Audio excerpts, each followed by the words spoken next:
그렇게 모아서 산다고 하면 어른 입장에서 봤을 땐 탐탁치 않아도 그냥 하게 냅둬야 되는 거예요. 자기가 모았으니까. 아. 네.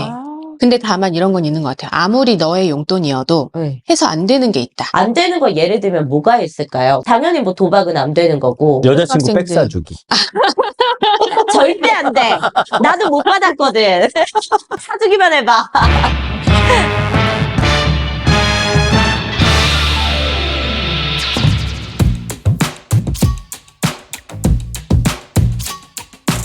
네, 정전부부의 난장판 육아 반갑습니다. 저는 전민기고요. 네, 안녕하세요. 정민여입니다. 네, 저희가 지난번에 이제 황소 학원 때 많은 분들이 위태위태하면 재밌었다. 우리 집이랑 똑같더라. 너네 끝나고 싸우겠다. 막 이런 걱정도 많이 해주셨어요. 네. 실제로 싸웠잖아요. 저희는 그렇게 되면 실제 싸웁니다. 왜냐? 그걸 털고 나야 다음 내일을 또 준비할 수 있으니까요. 네, 그래도 많은 분들이 뭐 전민기 씨 의견에도 공감해주시고 또 저의 어떤 그런 상황에 대해서도 되게 많이 공감을 해주시는 것 같아서 엄청 뿌듯했습니다. 근데 뭐 결론은 그렇습니다. 아빠들은 밟으니까 꼼투라는 거지 어차피 이 지렁이 잡을 순 없어요. 엄마들이 교육 플랜을 짜기 때문에 맞아. 약간 야 이건 너무한 거 아니냐 싶을 때 그냥 꼬라지 한번 내는 거다 생각하시고 우쭈쭈 해주면서 좀 잘 달래보면 네. 어차피 교육은 아이와 엄마 쪽으로 좀 많이 가게 되더라고요. 그렇죠? 이게 근데 진짜 쉽지는 않아요. 제가 뭐 막 아유 네. 나 이렇게 노력하고 있어요라고 어필하는 것 같긴 하지만 일단 다 알아보고 그쪽 가서 또 우리 아이랑 잘 맞을지 상담해보고 이런 거 자체가 에너지기 때문에 굉장히 맞습니다. 좀 어려운 일입니다. 옆에서 많이 지지해주시고 응원해주시기 바랍니다. 그리고 극적 효과를 위해서 제가 좀 더 그러는 것도 있다는 점, 네, 참고하시기 바랍니다. 그러나 제 네. 마음과 일치하는 부분 상당히 많습니다. 네. 자, 오늘은요, 야, 이거 참 걱정된다. 우리가 또 제일 못하는 것 중에 하나가 바로 이 경제교육입니다. 아니 우리 어릴 때 우리 부모님들은 왜 이거 경제교육 안 시켜줘가지고 우리 이 모양 이 꼴로 성인 돼서까지 살게 만들었습니까? 네, 또 부모님 탓하네요. 우리도 이런 부모님 탓 안 듣기 위해서는 지금이라도 정신 차리고 아이의 네. 경제교육을 시켜야 되는데 일단 선생님 모시고 이야기 네. 나누기 전에 우리가 또 경제적으로 아이에게 좋은 핸드폰 하나 선물할 수 있지 않습니까? 아, 뭐 이미 또 소비로 시작하네요. 아, 요거는 어차피 지금 이 시대에 휴대폰 없는 아이는 말이 안 되는 거예요. 그거는 그 구석기 시대로 보내는 겁니다. 근데 그런 건 있는 것 같아요. 이 경제교육도 그렇고 아이들이 어릴 때 좀 확실하게 잡아놔야지 이게 고학년이 되거나 성인이 될 때까지도 아이가 좋은 습관이 잡히는 거잖아요. 맞습니다. 스마트폰이야말로 어릴 때 이 교육을 잘 시켜야지만 아이가 스마트폰의 악영향에서 그래도 조금이나마 멀어질 수 있는 것 같아요. 맞습니다. 우리 컨텐츠 제작을 지원해 주시는 고마운 곳이죠. 이 100% 인터넷과 데이터가 차단되는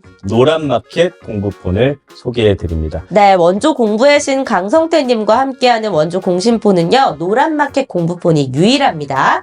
노란마켓 공부폰 외에는 100% 데이터 차단 안 된다고 하니까요, 저희가 고정 댓글에 링크 달아뒀습니다. 이거 타고 가시거나 노란마켓 공부폰이라고 검색을 하시면은 확인하실 수가 있습니다. 우리 아이 첫 스마트폰은 노란마켓 공부폰으로 선물하시면 좋을 것 같습니다. 자, 오늘은 야, 요 분이 또 유명한 분이네. 돈을 아는 아이는 꾸는 꿈이 다르다라는 책을 쓰셨고요. 네. 이 아이들의 경제교육과 엄마들의 노후 준비를 돕는 깨비드림 에듀 대표님이신 우리 성유미 작가님 모십니다. 안녕하세요. 안녕하세요. 네. 반갑습니다. 와, 제가 이게 경제 부분이 특히 어려운 게 저도 사실 제대로 된 교육을 받고 자라지 못하다 보니까 아이가 최근 들어서 자기 통장 왜 안 만들어주냐. 그래서 뭐 세뱃돈이나 이런 것들을 받았을 때 자기 통장에 자기가 직접 저금을 하고 싶어하는 어떤 그런 의견을 내비치더라고요. 근데 우리 생각해보면 어릴 때 그냥 세뱃돈 막 받으면 거의 엄마 아빠가 반은 가져가고 얼마 돌려주고 이런 식이었잖아. 그러니까 그렇게 아이들이 이제는 자기 명의로 된 통장을 만들어서 자기가 직접 관리하겠다라는 이야기를 하고 있고. 그거는 그냥 친구들이 하니까 하고 싶은 것 같고 왜냐면 지금도 있잖아요. 자기 돈이 있긴 있어요. 금고에. 근데 자기 돈과 내 돈을 어떨 땐 합치고 맞아. 필요할 땐 구분하고 막 이렇게 하더라고요. 예를 들면 이제 뭐 큰 몰에 가서 인형 뽑기를 하고 싶은데 뭔가 아빠가 안 된다고 할 것 같을 때는 내 저금통에 있는 돈 가져가서 할게 좀 이런 식으로 딜을 많이 치잖아. 그치? 일단 시작을 이렇게 해보자. 우리 아이들에게 돈이라는 개념을 어떻게 처음에 이제 잡게 해줘야 될지 좀 설명 좀 해주세요. 어려워요. 돈이라는 거는 제일 처음 인지하게 되는 게 한 몇 살 정도일까요? 한 3살? 3살? 네. 맞아요. 요즘은 아이들이 엄마 아빠 손잡고 마트 가면서부터 엄마 아빠가 돈을 내면 내가 원하는 장난감을 살 수 있구나. 여기부터 시작이 되잖아요. 그럼 이제 거기서부터 개념이 형성이 되는 거거든요. 네. 근데 아이들이 처음 딱 보는 게 긁는 거부터 본단 말이에요.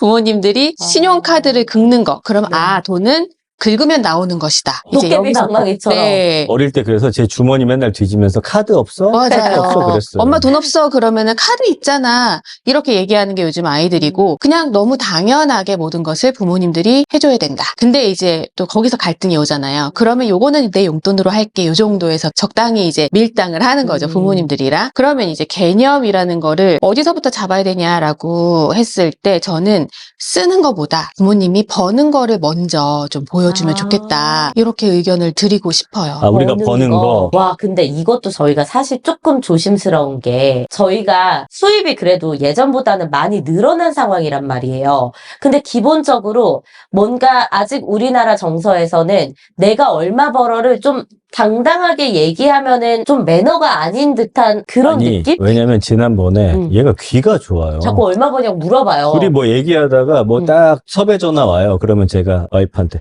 야 이거 얼마 부르지? 하면 야 이제 오빠 이 정도는 불러야지 딱 해요. 그럼 이 아이가 듣다가 아빠 출연료가 그만큼이야? 하면서 약간 출연료라 하면 사실은 일반적인 회사 다니는 것보다는 좀 세거든요. 맞아요. 그렇죠. 그리고 맨날 보면은 엄마 아빠는 계속 이거 털고만 있어. 그리고 걔가 집에서 봤을 때 유튜브 보면서 댓글만 봐. 야, 저렇게 쉽게 우리 엄마 아빠가 돈 버는구나. 지금 생각하고 있을까봐 네, 굉장히 네, 좀 네. 걱정이 되거든요. 네. 근데 그게 되게 보통의 직장인들이랑은 좀 다른 모습이기는 한데 네. 그래도 그 와중에 또 사전 준비부터 해가지고 또 엄청난 노동에 해당되는 일들을 하고 계실 거잖아요. 네. 그런 내용을 알려주면 될 것 같아요. 그럼 솔직히 말해줘야 돼요. 얼마 제가 번다고? 지난번에 딱 이렇게 얘기했어. 아빠 지금 많이 버는 것 같지? 옛날에 라디오 하나 할 때 3만 원 받. 뭐 이런 거 솔직하게 다 얘기해주는 게 좋아요. 네, 네. 그렇게 고생하고 힘들었던 때도 있었지만 지금은 다행히도 엄마가 열심히 해서 좀 이름이 알려졌고 그러다 보니 우리가 예전보다는 좀 돈을 많이 벌게 된 거야 라고 설명해 주는 게 좋아요. 네, 그 완전 성공 스토리잖아요. 네. 노력을 해서 여기까지 왔다. 음. 이 과정을 아이들이 아는 게 정말 중요하다라고 생각을 하고 정확히 근데 얼마를 버는지에 대해서 얘기를 해도 돼요? 저는 된다고 생각하는 사람 중에 한 명인데 이제 네. 요거는 또 전문가들마다 의견이 다르기는 해요. 근데 요거를 우리 아이에게 요거를 정확하게 얘기했을 때 어떨 것인가를 먼저 좀 판단해 보시고 말해주시면 좋을 것 같아요. 나는 안 할 거야. 왜냐면 저는 지금 우리 엄마한테도 300 벌면 100 번다고 하거든요. 자꾸 저금하라고 하고 막 그래가지고. 돈 안 모았냐고 하고 이러니까. 그건 우리가 좀 상의를 해볼 필요니까. 그러면은 지금 버는 돈에서 약간 좀 줄여서 축소시켜서 이야기할 필요는 있지만 어쨌든 정확하게 좀 아이한테 엄마가 이러이러한 일을 해서 이걸 벌고 있다라는 것 정도는 얘기를 해줘야겠네요. 그리고 우리가 옛날에 힘든 시절에 얼마나 좀 이 돈이 없어서 돈 때문에 힘들었는지. 고생했는지도 좀 계속 스토리를 좀 들려줘야 될 것 같아.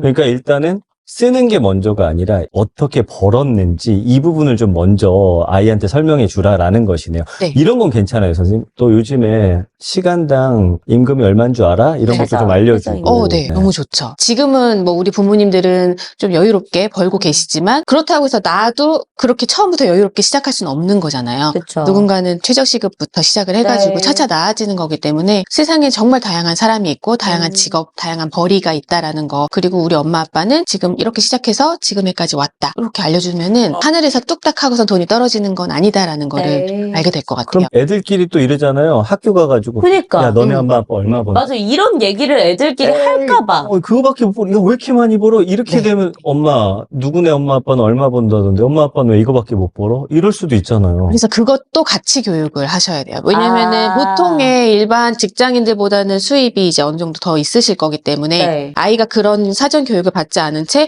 너희 엄마 아빠는 그만큼 벌어? 우리 엄마 아빠는 말만 해서 이만큼 버는데 이렇게 하면 또 다른 친구들과의 약간의 갈등이 생길 수도 있고 네, 그리고 또 그 친구가 만약에 집에 가서 그렇죠. 누구네 엄마 아빠는 얼마를 번데 이렇게 얘기하면 그쪽에서는 또 그쵸. 아니 무슨 애들 앞에서 그런 얘기를 해서 네. 일어나 또 이렇게 또 오해를 받을 수도 있을 그래서 것 근데 같아서. 이건 제가 잘하고 있는 것 같은 게 이런 거는 진짜 우리 가족만의 비밀이라는 것도 존재한다라고 제가 가르쳐주고 있긴 하거든요. 너무 잘하고 계십니다. 근데 솔직히 말하면 지금 제 나이가 나이가 45인데 이제 와서 좀 버는 거지 옛날 걸로 평균 내잖아요. 진짜 형편없거든요. 예. 그런 걸 좀 잘 설명해 줄 필요가 있겠구나. 거짓말할 필요는 없고 네. 이 돈을 버는 게 얼마나 네. 힘든 과정인지 네. 그리고 노력했을 때는 네. 또 이렇게 될 수도 있다라는 네. 거를 함께 알려주는 게 참 좋을 것 같습니다. 네. 그리고 또 어떤 개념을 심어줘야 될까요? 돈이라는 거는 어쨌거나 내가 수입이 아무리 많더라도 온 세상의 돈이 다 내 건 아니잖아요. 네. 뭐 한계가 있다라는 걸 알려주면 좋겠어요. 아. 부모님의 수입과 너의 용돈은 별개다. 그래서 너의 용돈은 또 한계가 있다. 부모님도 언제 이게 또 사라질지 모르는 그쵸. 거고. 그래서 내가 원한다고 해서 모든 거를 다 가질 수 없다라는 거를 알게 되는 게 네. 정말 중요한 개념인 것 같아요. 그렇구나. 아, 그러면 이거는 그냥 갑자기 궁금해서 그런 건데, 요즘에는 초등학생도 얼마 줘야 돼요? 저희 때는 솔직히 용돈. 뭐 하루에 1,000원도 있었고. 아, 네. 그랬는데 그래. 요즘 애들은 진짜 얼마를 줘야 될지를 모르겠는 것도 있어요. 왜냐면 주변에서 뭐 용돈 준다는 사람도 없고, 예전에는 그런 거 비교하면서 엄마 쟤는 용돈 얼마 받는데 맞아, 난 좀 더 맞아. 줘야지 하면서 사실 협상을 했었는데, 그런 좀 기준 같은 게 마련된 게 있어요, 선생님? 어떤 선생님들 같은 경우에는 학년 더하기 1 해가지고 그거를 일주일에 줘라. 2학년이면 3,000원, 1,000원 단위로. 3,000원을 일주일에 한 번. 일주일에 3,000원이요? 네, 그렇게 근데 주라라고 편의점 가서 하는데. 빵 하나 먹어도 맞아요. 1,500원인데. 짜장면이 9,000원이에요. 아이가 근데 뭐 내 돈으로 짜장면을 사 먹지는 아직은 않을 거니까. 네. 그래서 우리 아이의 어떤 스케줄을 한번 쫙 보시고 집에서 나가서 학교 갔다가 끝나고 학원에 바로 가. 집에 들르지 않고. 간식을 아. 먹어야죠. 그러면은 학원 가는 그 중간에 뭔가 사 먹거나 네. 그런 돈들도 좀 파악해 보시고. 그러면 좀 더 주고. 네. 근데 학원을 안 다니고 그냥 집에 오는 아이들은 용돈이 또 많이 필요 없거든요. 그쵸. 무슨 말인지 알겠네요. 네. 그래서 우리 아이에게 맞는 용돈의 규모를 잘 파악해 보시는 게 중요한 것 같아요. 근데 그 용돈의 규모를 파악하는 것도 중요하지만 약간 이런 것도 애매해요. 둘이 만약에 같이 있다가 놀이터에서 놀다가 엄마 나 배고파 이래요. 그러면 그럼 편의점 가서 뭐 과자 사줄게 하면은 그건 그냥 제가 긁어줘도 되는 부분이잖아요. 근데 그거를 굳이 너무 야박하게 이건 네 용돈에서 해. 이럴 수가 없고 또 어떨 때는 또 내가 사줘야 되고 어떨 때는 걔가 내게 해야 되는지도 좀 어려워요. 네, 그래서 그것도 사전에 딱 정해놓고 그러니까 여기까지는 엄마가 보태줄 수 있다. 근데 이 정도는 네 용돈에서 해야 된다라던가 뭐 이런 거죠. 일주일에 한 번 떡볶이는 네 용돈에서 먹어. 아. 근데 뭐 그 이상부터는 내가 사줄게. 부족하면은 엄마가 보태줄 수 있다. 이것도 정말 기준을 딱 이게 이제 잡아놓으시면 우리 가정의 가장 큰 문제는 보시면 아시겠지만 우리 둘 다 기분파예요. 아, 맞아요. 또 어마어마한 기분파다 보니까 이거 조절하는 것도 솔직히 힘들어. 그래서 예전에는 제가 그래도 좀 어릴 때는 워낙 아이들이 장난감 사달라고 하고 막 떼쓰고 들어 눕고 이러니까 육아 정보들 보면서 그분들 전문가분들이 해주신 이야기를 가지고서 좀 교육을 잘 시켰거든요. 근데 저희도 요즘 바빠지고 좀 아이랑 어떤 그런 밀착하는 게 많이 부족해지다 보니까 오히려 어릴 땐 안 그랬는데 요즘 원래 편의점 가면 그냥 물건 딱 하나만 사서 왔는데 요즘 얘가 막 과소비를 하기 시작하는 거예요. 4-5개씩 막 사가지고 오고 할머니랑 있을 땐 또 할머니가 가서 또 다 사주고 이렇게 되니까 맞죠. 점점 좀 약간 엉망이 돼가는 느낌? 그러니까 제 생각에는 돈을 어떻게 벌었고 쓰느냐도 중요한데 쓴 이후에도 뭔가 좀 그쵸. 평가를 좀 해줘야 될 것 같은데 맞아요? 네, 맞습니다. 내가 샀는데 이게 잘 산 건가? 아니면 과소비했나? 충동 구매했나? 애들은 모르지. 네, 이런 것들을 스스로 그래서 한번 되돌아보는 작업. 이게 진짜 필요한 것 같아요. 네. 그러면 가정에서 우리가 좀 이렇게 하나씩 실천할 수 있는 그런 교육 방법 같은 거 좀 이제 차근차근 좀 알려주세요. 일단 용돈 지금 가장 좀 궁금해하거든요. 주변에 네. 보니까 어떤 친구는 뭐 설거지를 하고 나면 500원을 받는다든지 숙제를 그날 다 하면은 뭐 500원을 받는다든지 이런 식으로 해서 용돈을 받는다고 하면서 자기도 그걸 하면은 어떻냐라고 얘기를 하더라고요. 나는 이런 거 좋을 것 같아. 엄마가 나한테 잔소리할 때 엄마 주의를 딴 데로 돌리면 내가 500원씩 준다. 뭐야? 엄마가 아빠를 혼낼 때 아주 쓱 불러가지고 야 엄마 그만하게 딱 해서 성공하면은 1,000원, 2,000원 이렇게 주면 좋을 제가 언제 전민기 씨를 혼납니까? 뭐예요? 전략을 수정하셨어요? 아니 전민기 씨를 제가 언제 혼내요? 네. 예전에는 우리 집에도 있었거든요. 아빠 구두 닦아주면은 500원 주고. 흰머리 뽑으면은. 네, 100원씩 주고. 네. 그런 거 정해야 하는 게 좋아요, 지금도. 용돈을 거의 이제 그런 식으로 일을 한 만큼 주는 방식이 있고 아니면 정해진 용돈을 한 달에 한 번, 일주일에 한 번 이렇게 주는 방식이 있거든요. 네. 첫 번째 방식은 약간 아르바이트 개념의 방식이죠. 한 만큼 돈을 버는 거. 네. 두 번째 방식은 회사원처럼 정해진 날 정해진 월급이 딱딱 들어오는 것처럼 그렇게 받는 방식이에요. 근데 과거를 돌아보면 내가 돈을 조금 귀하게 여길 때는 언제였는가 생각하면 귀하게. 일해서 번 돈. 그렇죠. 내가 힘들게 일을 해서 예를 들면 대학교 때 열심히 편의점 아르바이트 하고 기억난다. 네, 그래서 번 돈 진짜 쉽게 못 아르바이트를 쓰잖아요. 했어요? 저 발레 파킹 하다가 남의 차 박아가지고 그때 돈 삼천 물어줬던 기억이 나요. 그러니까 뭘 하지 마 그냥. 왜 하면은 자꾸 그렇게 사고를 치는 거야? 미안합니다. 예. 그렇게 사고 쳐가면서 번 돈 너무 귀하잖아요. 맞아요. 그래서 이거를 근로소득이라고 네. 얘기를 하고 그냥 때 되면 받는 돈 요거는 이전소득이라고 얘기를 하거든요. 그러면 아이에게 돈의 소중함을 알려주려면 근로소득도 알아야 된다. 그래서 심부름을 하거나 설거지를 하거나 이런 방식도 병행하시면 그럼 아이들이 이제 그냥 받는 용돈과 내가 일을 해서 더 벌 수 있는 용돈 이렇게 딱 해서 이걸 잘 유지하는 가정들이 많아요? 이게 되게 중요한 유지의 포인트가 뭐냐면 아이들이 돈이 필요해야 돼요. 돈이 필요가 없으면은 돈을 벌 필요가 없는 거예요. 왜냐면 돈이 필요해야 내가 열심히 일해서 돈을 벌어야지 이런 마음이 드는데 일단 그러면은 우리 돈으로 뭘 사주지 말아야겠다. 왜냐면 얘는 우리가 뭐 책이며 뭐 문구점 가서 사는 거며 편의점이며 다 우리가 계산을 하니까 필요성에 대해서 전혀 못 느끼는 것 또 같아요. 일주일에 3,000원씩 받아갖고 내 마퉁 뚫게 생겼는데. 아 벌써 마트의 개념을 아니, 가르치는 한 겁니까? 달에 12,000원 갖고 뭘 삽니까? 그러니까 그 용돈을 이제 우리가 조율을 해서 좀 아, 올리든지 뭐 이렇게 해야지. 그런가? 어쨌든 그러면 그런 시스템을 엄마 아빠가 네. 먼저 머리를 맞대고 네. 만드는 게 셋이 중요하다. 같이 그렇죠? 가족 회의처럼 맞아요. 해야겠네요. 가족 회의를 해서 계약을 하세요.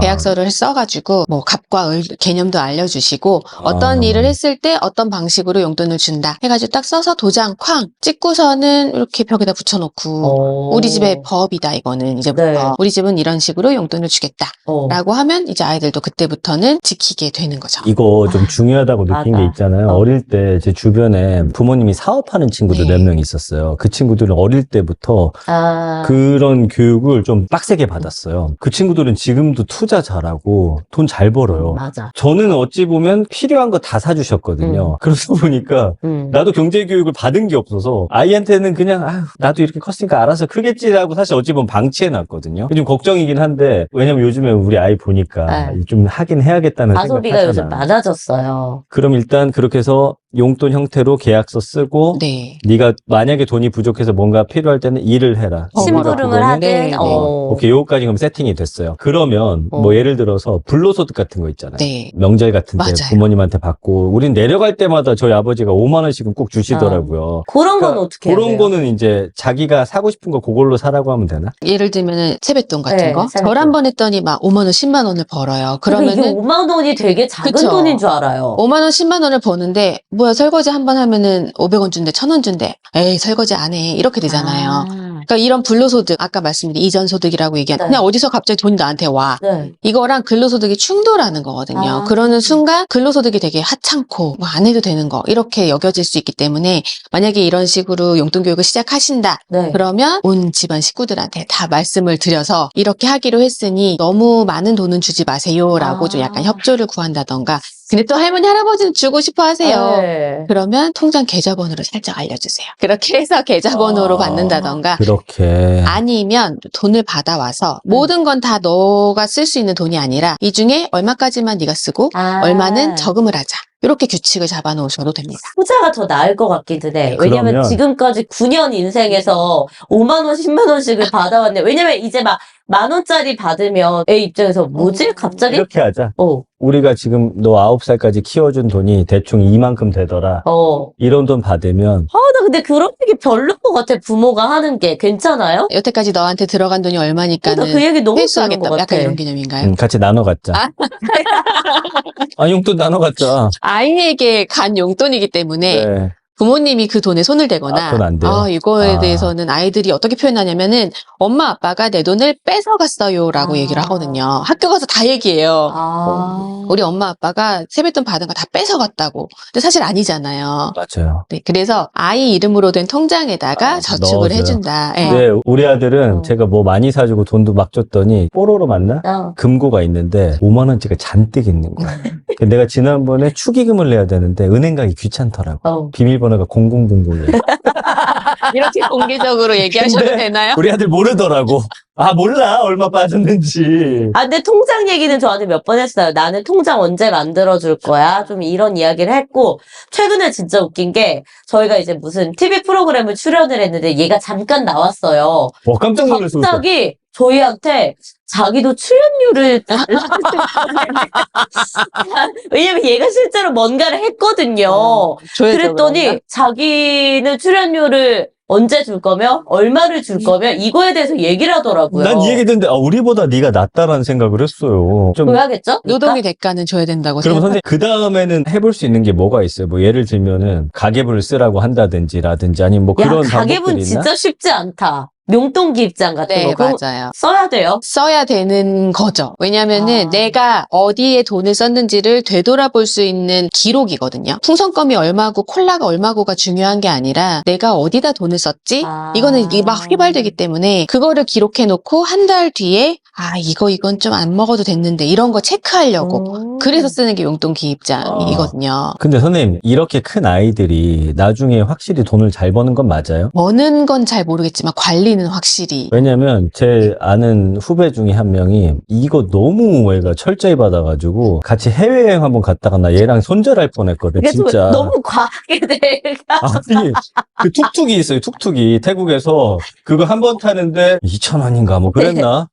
30분 거리인데 그 더운 날씨에 그 돈 아깝다고 걸어가자는 거야. 그래서 내가 내 돈으로 낼 테니까 그냥 타자 했는데 죽어도 안 된대요. 물론 걔 덕분에 진짜 저렴하게 재밌게 갔다 오긴 했는데. 그리고 그 친구 돈 많이 모았잖아. 그래서 집 결국 지금. 샀어. 그니까. 근데 인간관계 끊길 것 같아.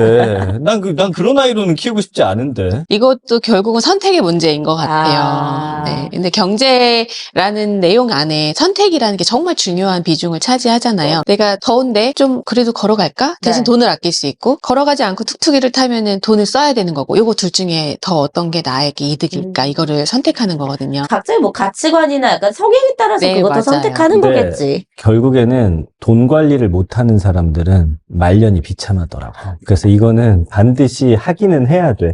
그러면은 제가 볼 때는 돈 관리 잘하는 것도 좋지만 잘 버는 방법 알려주는 거 되게 중요하다고 생각하는데 요즘에 컨텐츠들 보면 애들한테 뭐 주식 투자라든지 이런 걸 어릴 때부터 시키라는데 저는 솔직히 그게 맞는 건지 잘 모르겠거든요. 아이들한테 뭐 투자나 이런 부분에 대해서 너무 교육하는 일찍부터. 거에 대해서는 어떻게 생각하세요? 실제로 근데 아이 이름으로 주식을 매주 사기도 해. 그 세뱃돈 같은 거 대신 그 주식을 사기도 한단 말이야. 난 좋은 거 같은데. 왜냐하면 거기는 성공 사례들만 우리가 보기 때문에 잘 모르는데 내가 볼 때 그거 하다 코인 중독된 애도 있을 것 같고 막 그런 걱정이 부모로서는 생기니까. 그러니까 그렇게 되지 않기 위해서 건강하게 주식이나 투자하는 방법에 대해서 알려줘야지. 그렇다고 투자를 모르고 살 수는 없는 세상이니까. 그런 방법이 있어요? 재테크 같은 것도 어릴 때부터 알려주는 게 맞다고 생각하세요? 돈을 버는 방법 중에 하나잖아요. 네. 그러니까 글로 일을 해서 버는 방법, 그 다음에 투자해서 버는 거, 아니면 사업을 해서 누군가는 네. 벌기도 하고, 그 중에 하나 꼭지가 재테크이기 때문에 돈이 돈을 벌어온다. 네. 내가 내 몸을 움직여서 일을 하면은 근로소득이지만 돈에게 일을 시켜서 돈이 돈을 벌어오는 게 자본소득이라고 하잖아요. 그 개념은 주식으로 알려주면 가장 바람직한 방법인데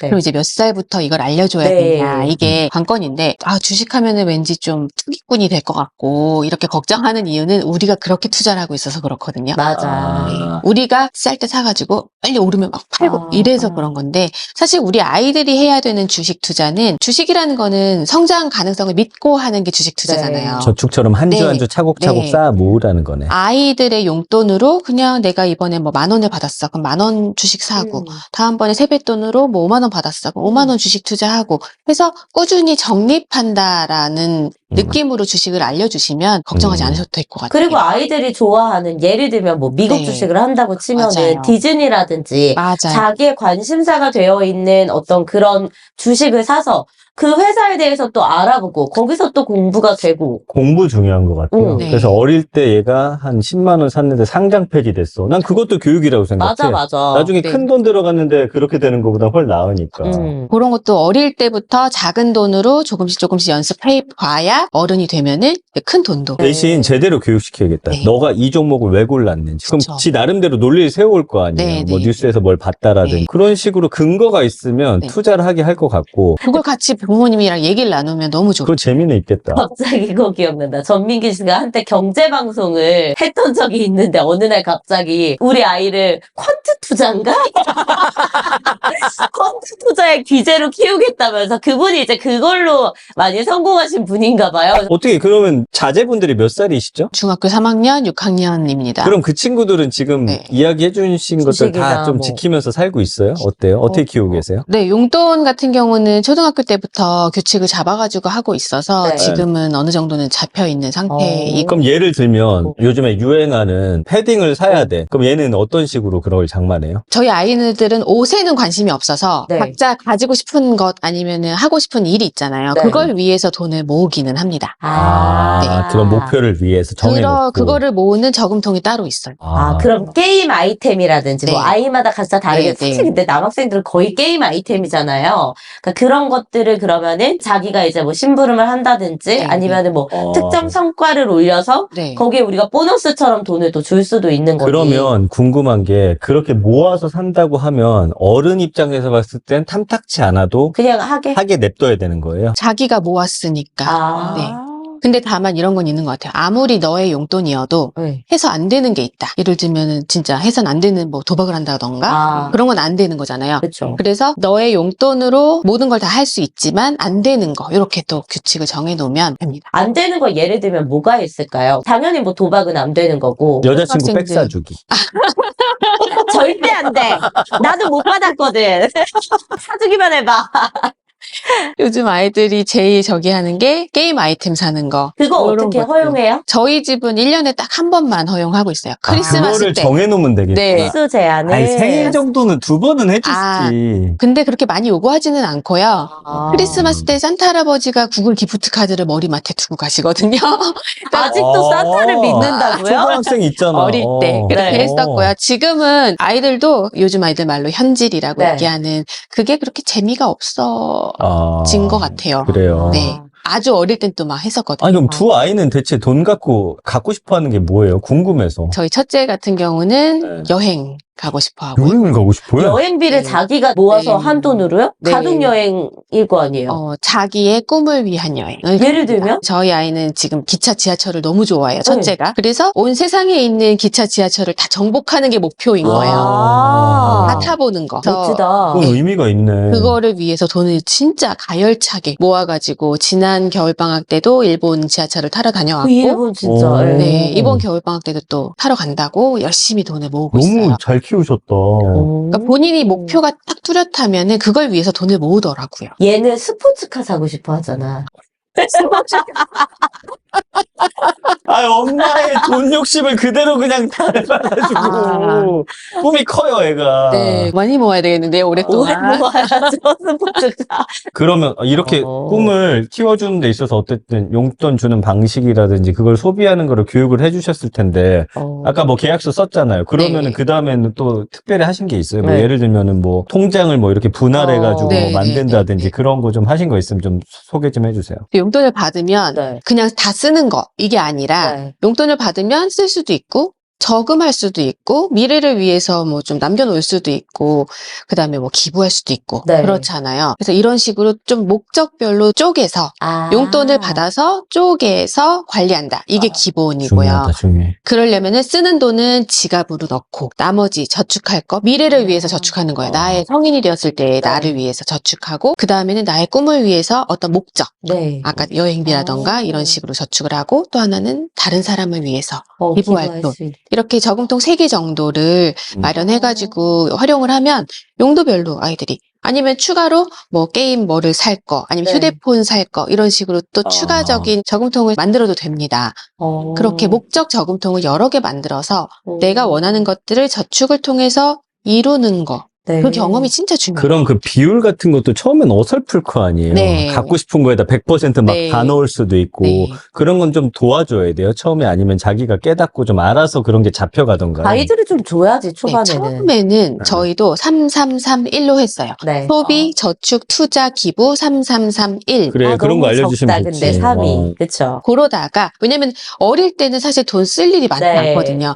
그러다가 점점 돈 쓸 일이 많아지면 이제 그 비율도 스스로 조정하게. 다만 100원이라도 기부나 다른 저금통에 네. 넣어야 된다. 이 정도 가이드만 넣어도. 기부까지도. 그리고 네. 요즘 그거를 되게 많이 신경 쓰더라고요. 물론 이제 대부분의 분들은 이렇게까지 여유가 넘치진 않겠지만 보면 세금이 또 우리 생활에서 굉장히 중요한 부분을 차지하잖아요. 그래서 들어오는 돈의 30%는 무조건 세금으로 빼내야 된다. 이걸 또 교육하는 분들도 계시더라고요. 네, 맞아요. 음. 그거는 온전히 아이에게 용돈 관리에 권한을 굉장히 많이 줬을 경우. 예를 들면은 정말 월급처럼 너가 한 달을 살아가는 모든 비용을 너의 용돈에서 하겠다. 그러면은 많은 돈을 주고 정말 식비, 뭐 월세까지 받아가면서 세금도 너무 떼고 이거는 정없어. 이렇게 하는 경우도 있더라고요. 그래요? 네. 또 굉장히 유명한 연예인분 중에 한 분도 자녀분들에게 그렇게 네. 교육을 하고 있다라고 해서 근데 되게 약간은 핫해졌었는데. 독한 마음 먹어야 이런 그렇죠. 교육이 자리 잡긴 하더라고요. 근데 우린 독하지 못하잖아요. 둘 다 또 쉽지가 않아요. 싸우긴 잘 싸우는데 또 금방 또 화해하는 편이라.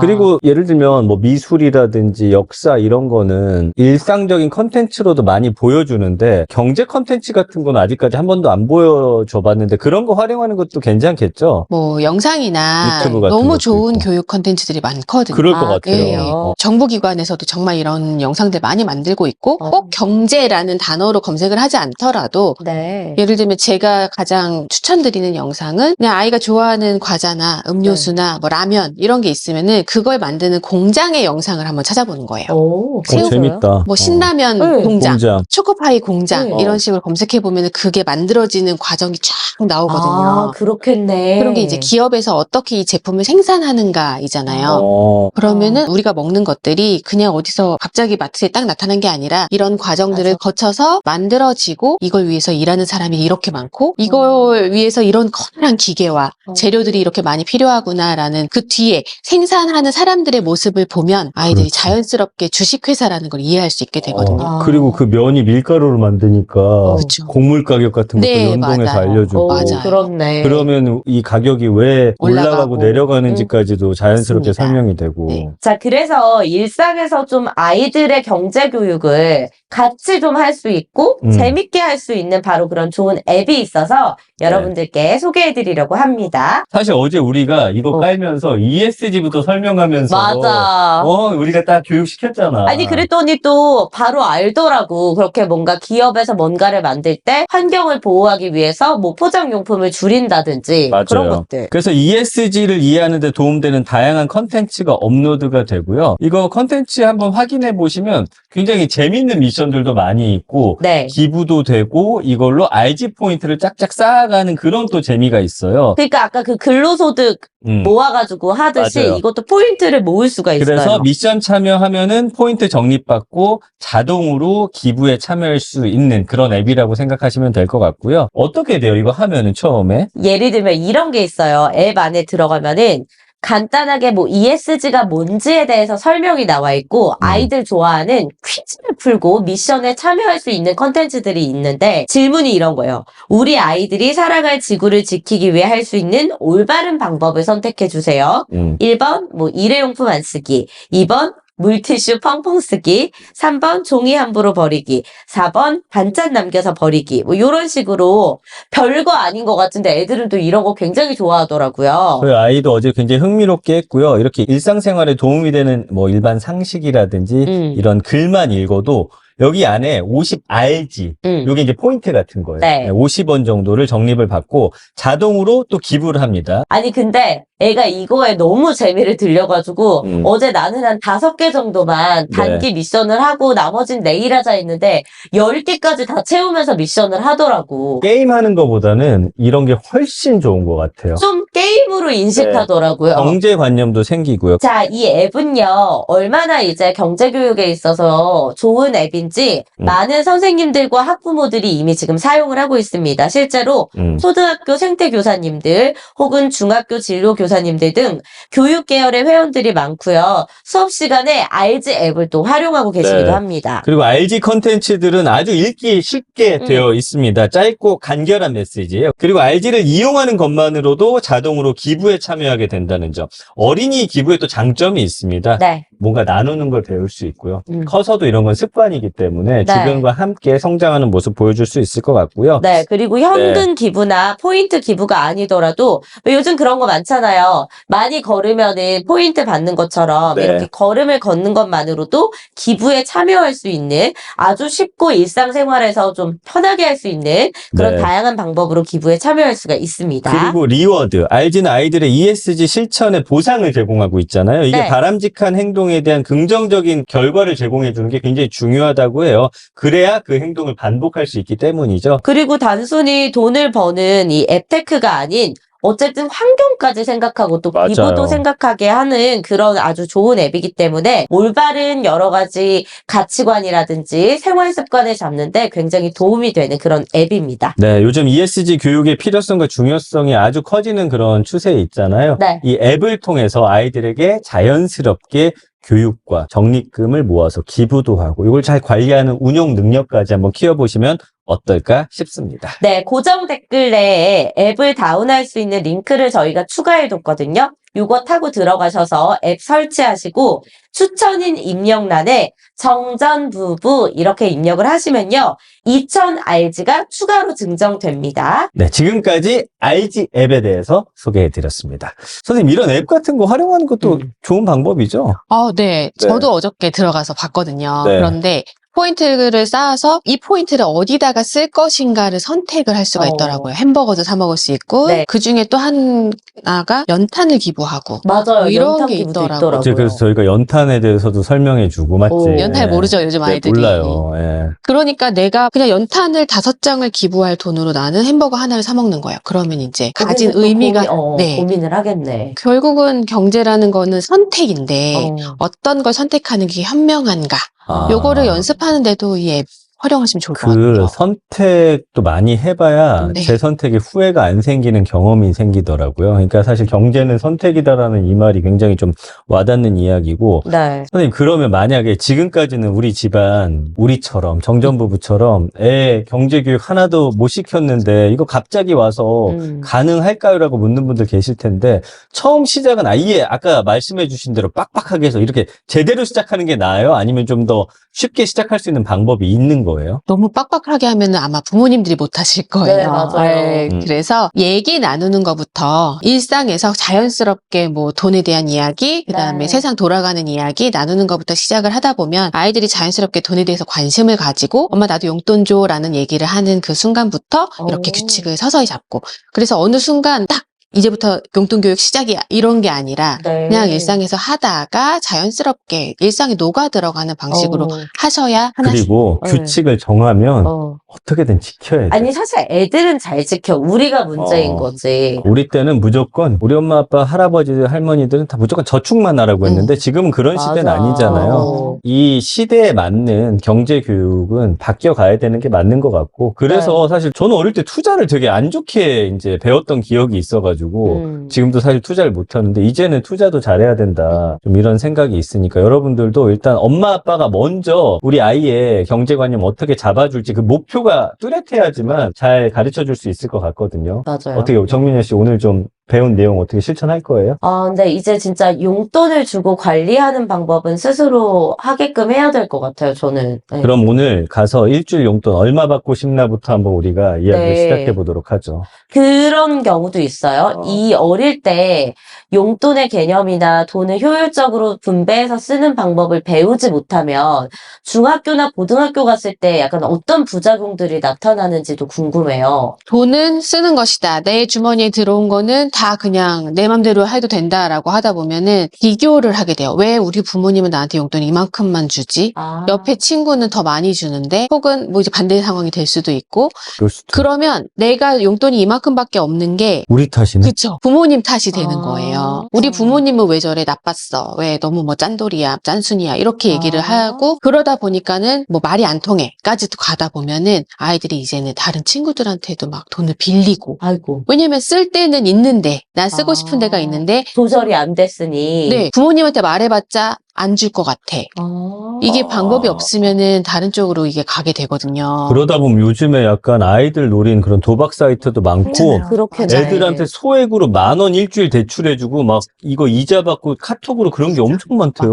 아, 위험해. 맞습니다. 학교에서도 계속 알림이가 와요. 그런 거 진짜 주의시키라고. 아. 이게 우리 아이는 안 그럴 것 같지만 학교에선 그런 일들이 실제로 벌어지고 있다. 네. 도박 같은 경우도 한 반에 딱 한 명만 시작하면은 퍼지는 건 순식간이라고 퍼지죠. 예, 하더라고요. 그래서 이런 용돈 교육을 아. 집에서 시작을 하고 안전한 방식으로 부모님들이랑 이렇게 돈 이야기를 나누고 네. 그리고 더 벌 수 있어라는 가능성을 주면 내가 부족하면 더 벌 수 노력해서, 있잖아요. 예. 어. 그러면 친구들한테 빌리거나 뭐 대출을 받거나 그러지 않을 수 있거든요. 그리고 대출이라는 개념은 남의 돈을 땡겨온다. 네. 그리고 아까 마통 얘기하셨는데 미래의 돈을 땡겨온다. 이럴 때 반드시 발생하는 게 이자의 이자. 개념이잖아요. 그래서 그것도 가정에서 용돈을 통해서 예를 들면 아이들 또 가부를 요청할 때가 있거든요. 네. 엄마 한 3일 뒤에 용돈 날인데 아, 3일만 먼저 줘. 네. 사실은 엄마한테 마통 쓰는 거잖아요. 네. 똑같은 개념이라서 저는 그 3일치 이자라도 받아야 된다라고 생각을 합니다. 5%를 떼고 준다든지. 이자율도 정하는 거죠. 보통 이자율은 연 이자잖아요. 네. 그러면 1년에 10%다. 네. 그러면 한 달 용돈이 5만 원이면은 1년에 5천 원이 이자니까 나누기 365 하면은 하루 이자가 나와요. 네. 몇십 원이에요. 네. 그러면 3일이면은 곱하기 3 해서 몇십 원이라도 이자로 떼이는 경험을 한번 해봐야 그래. 아이들이 비용이라는 게 발생하는구나. 그리고 이자라는 게 얼마나 큰 폭에 따라서 또 움직이기도 하고 그러니까. 그러니까 태국 같이 갔던 그 친구 있잖아요. 그때는 정말 화가 많이 났었는데 이번에 자가로 본인이 집 마련하고 그다음에 그 친구 대단한 게 회사에서 주변 그 식당 같은데 얼마를 개인한테 해줘요. 근데 이거는 그 한 달 안에 써야 돼. 안 쓰면 이게 소멸되고 그런 건데 하루는 자기가 밥을 사겠다고 해서 거기로 오라 갔더니 그래? 원래는 보통 내가 형이니까 내가 많이 샀는데 그걸로 밥을 사주는데 얻어먹는데 되게 기분이 좋더라고 나도. 그러니까 이게 뭔가 아끼고 하는 게 결국에는 지금 봐봐요. 그 친구 집 있지만 다른 친구 차 한 대 있는 사람도 있거든요. 그런 차이를 이 한 40대 되면은 확 벌어지게 만들더라고요. 이런 건 어때요? 지금 갑자기 또 궁금한 게 부동산 투자에 대해서 이야기하는 것도 사실 좀 조심스러운 부분이잖아요. 그래서 이런 거를 좀 어떻게 가이드라인을 정해줘야 될지 그리고 얘가 가끔 우리 집은 얼마야 이런 걸 물어보기도 하고 근데 이걸 또 가서 여기저기다 얘기할 수도 있는 거고 하지 말라고 해서 안 하는데 검색해 보더라고. 계속 궁금해하더라고. 그것도 숨기고 그럴 게 아니라 맞아. 그렇긴 해. 다만 우리가 걱정하는 거는 아이에게 잘못된 경제관념이 생길까봐 네. 걱정하는 거잖아요. 왜냐면 이 억단인데 이거를 자기 1,200원씩 받아갖고 이게 약간 너무 갭이 크니까. 그래서 동그라미가 몇 개 붙어야 억이지? 그거부터 이제 시작을 한번 해보는 거고 그러면 내가 1,000원짜리 설거지 알바를 몇 번을 해야지 이걸 할 수 있지? 여기서부터 시작을 해서 그렇게 집을 사는 게 정말 많은 노력이 필요하다. 네. 그리고 부동산 투자도 결국은 낮을 때 사서 비쌀 때 파는 거 이게 이제 투자의 기본이잖아요. 그러면 지역마다 이거는 다 다르다. 네. 땅값이 다 다르고 네. 하기 때문에 뭐 지방과 서울의 차이, 서울에서도 지역별 차이 이런 거를 알려주시는 거는 괜찮은데 어차피 찾아보니까 아이들이 다 네이버 부동산 들어가서 너네 집은 전세값이 얼마고 집값이 얼마 다 알거든요. 아이들이. 막는다고 이게 되는 게 아니라 다만 이거를 하시면 될 것 같아요. 이거를 누군가에게 가서 우리 집은 얼마인데 니네 집은 얼마더라? 이렇게 얘기하는 게 굉장히 누군가에게는 신뢰가 될 수 있다. 그렇지, 그런 알려줘야지. 교육을 같이 하시면 걱정 안 하셔도 그리고 될 저는 것 같아요. 지난번에 그 얘기도 했어요. 약간 너무 아들이 제가 돈을 쉽게 번다고 생각할까봐 예전에 없던 시절도 이야기하면서 내가 이 돈을 어떻게 버는지에 대해서 그냥 이게 말로만 하는 게 아니고 그리고 지난번에 예능을 찍었잖아요. 아이가 그 과정을 하루 동안 본 거예요. 집에 막 카메라 붙이고 자기도 이제 출연해보고 하니까 어렵대요. 이 엄마 아빠 쉬운 일이 아니구나라고 얘기를 하더라고요. 자기는 뭐 학예회에서 발표하는 것도 맨날 부끄러워하면서. 예전에 그런 말이 있었잖아요. 내가 일하는 일터에 한번 자녀들을 데려가 맞아. 봐라. 너무 좋은 방법입니다. 그것도 하나의 방법이 될 수 있을 것 같아요. 근데 다만 이런 건 좀 가르치고 싶어요. 우리 집이 다른 집과 어쩔 수 없이 비교할 수는 있잖아요. 근데 그럴 때 좀 부모님의 자존감을 깎이지 않으면서 어떻게 이거를 좀, 뭐 그렇다고 너는 더 노력하면 더 잘 벌 거야. 이런 건 좀 너무 현실성이 없잖아요. 약간 이렇게 예를 들어서 내 주변에 있는 다른 부모들과 우리 집은 왜 이렇게 차이가 나냐고 할 때 어떤 식으로 설명해 맞아. 주는 게 아이의 어떤 좀 경제관념에도 그렇고 자기가 좀 더 일을 열심히 해야겠다 혹은 창조적인 일을 해야겠다 뭐 이런 동기부여가 되는지에 대해서도 좀 설명해 주시면 좋을 것 같은데. 직업은 정말 다양하고 누구는 왜 의사이고 누구는 변호사고 누구는 연예인이고 누구는 가정에서 주부로 일을 하고 네. 뭐 이러느냐에 대한 다양성을 아이가 인정을 하고 여기서 이제 우열이라던가 아니면은 뭐 내가 너보다 더 높아 이런 거에 개의치 않는 아이로 키우고 싶은 게 우리의 마음이잖아요. 맞아요. 그거가 가장 걱정되기도 하고 그러려면은 아이가 비교를 통해서 내가 더 낫다. 근데 사실 그게 또 동력이 되기도 하거든요. 내가 저렇게 되고 싶어가지고 네. 이렇게 가는 거. 그러면 이거를 내가 가는데 요행을 바라지 않고 노력을 통해서 내가 저 위치에 갈 수 있다. 아이들은 그게 공부거든요. 아이들이 할 수 있는 노력. 그렇지. 그래서 엄마 내가 공부를 왜 해야 돼? 라고 물으면 우리가 가진 어떤 몸값이라고 얘기하는 네. 것들이 결국은 지금 어릴 때부터 쌓이고 쌓여서 나중에 너의 몸값을 결정하는 거야. 네. 지금 부모님들의 연령대에는 어릴 때부터 해왔던 이런 행동들이 다 쌓이고 쌓여가지고 지금 우리의 몸값이 결정이 된 거잖아요. 그런 것처럼 내가 어떤 자격을 가지고 있느냐, 자격증 같은 거, 어느 정도의 교육을 받았냐, 어떤 재능을 가지고 있느냐, 이거에 따라서 사람들마다 수입이 다 달라지고 살아가는 모양이 다 달라지는 거다. 이 정도 얘기를 해주고 그래서 네가 나중에 사회에서 인정받는 그런 어떤 신용이라고 얘기하죠. 요즘 신용사회니까. 신용은 결국은 사회가 인정하는 나의 점수거든요. 신용이 높은 사람이 되려면 처음부터 약속도 잘 지키는 것부터 시작을 하는 거고 지금 너의 위치에서 할 수 있는 공부라던가 이런 것들을 차곡차곡 잘 해나갔을 때 너의 신용이 높아지고 나중에 어른이 되어서의 네. 모습으로 나타나는 거다. 그 정도로 저는 얘기해주면 아이들이 지금 내가 성실하게 살아야 되는 이유가 이거구나. 물론 이제 머리로는 이해는 하지만 이 행동으로 가지는 않습니다. 근데 아이들이 계속 아직은 뭐 어리기 때문에. 교정해주면서 네. 사실 어릴 때 잡아야지 이것들이 계속 쭉 이어지는 네. 거니까요. 근데 아이들이 안 듣는 것 같으면서도 다 마음속에 그거를 맞아요. 가지고 있더라고요. 그렇더라고요. 네. 그래서 부모님이 항상 열심히 일하는 모습을 보여주고 다른 사람 배려하는 모습 보여주고 네. 하시면 다른 사람이 뭐 조금 안 좋은 집에 살고 좀 벌이가 좋지 않아서 어려움이 있으면 상대적으로 넉넉한 내가 도움을 줄 수 있고 그래, 맞아. 결국은 이게 양극화의 시대에서 이 차이를 조금씩 줄여 나가는 게 우리 세상의 수준을 높이는 그쵸. 그런 방법이잖아요. 그런 관점에서 아이들에게 설명을 해주시면은 충분히 이해할 겁니다. 알겠습니다. 오늘 네. 일단 아이와 계약서부터 쓸 거고요. 난 계약서까지는 사실 안 써도 될 것 같아. 사인은 받자. 용돈 뭐 한 달에 얼마에 대한? 근데 정해봅시다. 그 사인을 하실 때 부모님도 같이 하셔야 되는 거예요. 네. 네네. 그러면 이건 쌍방 계약이거든요. 그러면 알겠습니다. 부모님도 지키셔야 돼요. 사인을 하는 순간 내가 그쵸. 며칠 날 용돈 주기로 했으면은 내가 아무리 바빠도 그날은 줘야 된다. 알겠습니다. 이거 현금으로 줘요? 아니면 뭐 티머니 카드나 뭐 네네. 이렇게 편의점 카드로 네. 충전해줘요? 그것도 아이들마다 다른데 네. 어리다면 이제부터 시작을 해야 되겠다. 네. 그러면 저는 현금을 추천을 드리고요. 왜냐하면 현금으로 그래야 내 주머니에서 돈 나가는 게 보이거든요. 네. 근데 이미 카드를 쓰고 있거나 네. 그런 아이들한테는 카드로 충전을 해서 주되 항상 잔고 확인하는 연습. 아하. 그리고 정말 당부드리고 싶은 거는 아이가 항진을 해가지고 엄마 더 보내줘. 네. 그랬을 때 용돈으로 계약을 했다면 네. 절대 주시면 안 돼요. 쉽게 막 또 네. 줘버리고 이러지 그러면 이게 말자. 계약서가 거의 맞네요. 소용이 없어지는 그렇네. 거여가지고. 만약에 뭐 납득이 되는 내용이면 모르겠지만 그렇지 않은 경우에는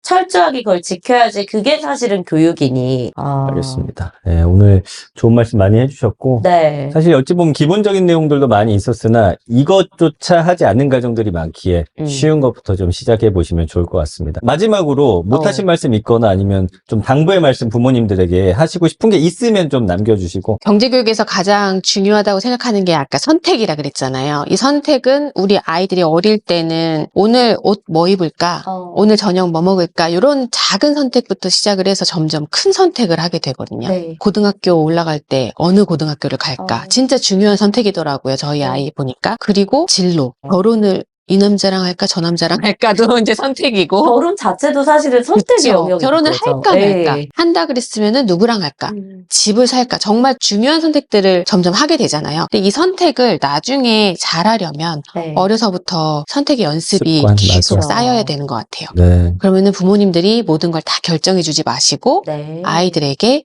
선택하라고 하는 기회를 많이 주자. 아, 근데 선택을 하려면 아이들이 둘 중에 하나 선택하려면 용돈 교육의 관점에서는 용돈이 좀 부족해야 돼요. 그래야 이거 먹을까 해서 그렇겠네. 선택하거든요. 네. 돈이 너무 넉넉하면은 다 사면 되니까. 다 사면 되니까 아. 선택할 필요가 없는 거예요. 그래서 네. 용돈은 조금 적게, 네. 약간 적은데 요런 느낌. 다만 우리 더 벌 수 있잖아요. 어. 그러니까 아이들에게 부족하면 더 벌어 하지만 너의 용돈은 아. 약간 적게. 네. 이렇게 세팅을 하면 아이들이 선택하는 연습도 하고 네. 부족할 때 더 벌기도 하고 하면서 이런 더 벌고 쓰고 모으고 아. 불리고 요게 골고루 발전할 수 있을 것 같아요. 네. 엄마 아빠 어릴 때 용돈 얼마 받았어 이거 물어보기 시작했으니까 오늘 딱 해가지고 진짜 얘기하는 그래. 일주일에 10,000원 정도 주면 괜찮을 것 그래, 한번 같아요. 대화를 해보자고요. 네, 오늘 그리고 아까 말씀드린 IG 앱 통해서도 또 이런 재밌는 정보도 얻어가시면 좋을 것 같습니다. 네. 돈을 아는 아이는 꾸는 꿈이 다르다. 저자이신 우리 성유미 작가님과 함께했습니다. 감사합니다. 고맙습니다. 감사합니다. 네, 우리도 좀 용돈 아껴 써야겠죠, 여보? 네. 네. 우리가 아끼는 모습을 언제는 펑펑 쓰자면서요. 그동안 오늘 힘들었는데. 이 교육 듣고서 많이 바뀌었습니다. 저는 그래요? 갑자기. 정전부부의 난장판유가 함께 해주신 여러분 대단히 감사드리고요. 저희는 다음 시간에 또 다른 전문가와 함께 알찬 정보와 재밌는 이야기로 돌아오겠습니다. 대단히 감사합니다. 고맙습니다.